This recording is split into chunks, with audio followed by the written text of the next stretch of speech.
पाकिस्तान मुस्लिम league नून के तीसरे senior रहनुमा का कोरोना टेस्ट मुस्बत आ गया।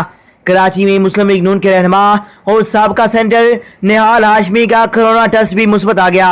साबिका सेंटर निहाल हाशमी ने इलामात ज़ाहिर होने पर अपना कोरोना टेस्ट करवाया था, जो मुस्बत आ गया है। उन्होंने टेस्ट मुस्बत आने के बाद खुद को घर में ही करंतना कर लिया है। निहाल हाशमी का टेस्ट पॉजिटिव आने के बाद इनके अहले खाना और मुलाजमीन के भी टेस्ट कराए जा रहे हैं।